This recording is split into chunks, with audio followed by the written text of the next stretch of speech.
இயேசு கிறிஸ்துவின் இனிய நாமத்தினாலே உங்களை யாவரும் சந்திப்பதில் மிகவும் மகிழ்ச்சி அடைகிறேன். இன்று நாம் தியானிக்கக்கூடிய தேவ வார்த்தையானது லூக்கா 1:49.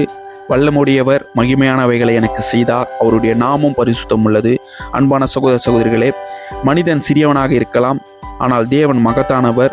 இந்த வசனத்தில் சொல்வது ஒரு சாதாரண பெண் மரியாள். மக்கள் கண்களில் அவள் ஒன்றுமில்லாதவளாயிருந்தாள், ஆனால் தேவன் கண்களில் அவள் மிகவும் மதிப்புடையவளாயிருந்தார். சகோதர சகோதரிகளே, நீங்கள் ஒருவேளை இந்த உலகத்திலே இப்போ இருக்கும் நிலையிலே உங்களை உலகம் மதிக்காமல் நீங்கள் வெறுமையாயிருந்தால், சிறியவனாயிருந்தால், தேவன் உங்கள் வாழ்க்கையில் ஒரு பெரிய காரியங்களை செய்ய வல்லவராயிருக்கிறார். அவருடைய நாமம் பரிசுத்தம் உள்ளது. அவள் கேட்கவில்லை, அவள் எதிர்பார்க்கவில்லை, ஆனால் தேவன் செய்தார். இன்று அதே தேவன் உயிரோடு இருக்கிறார். இந்த உலகத்திலே பலர் சொல்வது இந்த நாளிலே, நான் ஒன்றும் இல்லை, என்னால் எதுவும் ஆகாது, என் வாழ்க்கை முடிந்தது என்று. மக்கள் உங்களை மறந்திருக்கலாம், உறவுகள் உங்களை விட்டு போயிருக்கலாம், சமூகம் உங்களை ஒதுக்கியிருக்கலாம், நீங்கள் கண்ணீரோடு நிற்கலாம்.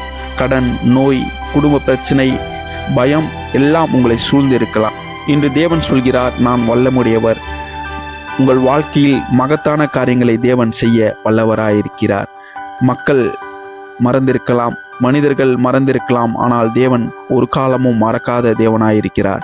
இன்று அதே தேவன் உயிரோடு இருக்கிறார். நீங்கள் தனிமையாக இருக்கலாம், பிரச்சனைகள் சிக்கி கொண்டிருக்கலாம், வாழ்க்கை முடிந்தது என்று நினைக்கலாம், ஆனால் தேவன் உங்கள் வாழ்க்கையை ஒரு துவக்கத்தை தர வல்லவராயிருக்கிறார். ஒரு மகிமை உள்ளவராயிருக்கிறார். மனிதனுடைய மகிமை அல்ல, வல்லமை அல்ல, தேவனுடைய வல்லமை. உங்களுடைய வாழ்க்கையில் அநேக காரியங்களை செய்ய தேவன் வல்லவராயிருக்கிறார். அவர் செய்யும் காரியம் சிறியது அல்ல, அது மகிமையானது. ஆதலால் தான் சொல்கிறது வேதாகமும், அவருடைய நாமம் பரிசுத்தம் உள்ளது. சுத்த தேவன் என்று உங்களை உயர்த்த வல்லவராயிருக்கிறார். சுத்த தேவன் அசுத்தமான வாழ்க்கையை மாற்றுவார், உடைந்த வாழ்க்கையை கட்டுவார், நம்பிக்கை இல்லாத இடத்தில் நம்பிக்கையை தருவார். மரியாளை போல சிறியவளாயிருக்கலாம், ஆனால் தேவன் உங்களை உயர்த்துகிறார். தாவீதை போல ஒடுக்கப்பட்டவனாயிருக்கலாம், ஆனால் இந்த வேளையிலும் தேவன் வல்லமையினால் உங்களை உயர்த்த வல்லவராயிருக்கிறார்.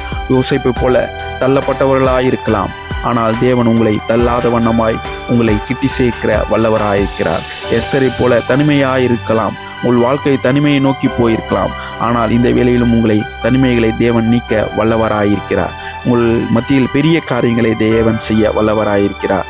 நினைவில் வைத்துக் கொள்ளுங்கள், உங்களுக்கு மகிமையான காரியங்களை செய்ய வல்லவராக இருக்கார். அன்பான சகோதர சகோதரிகளே, நீங்கள் இன்று தாழ்மையாக இருந்து கவலைப்படாதீர்கள்.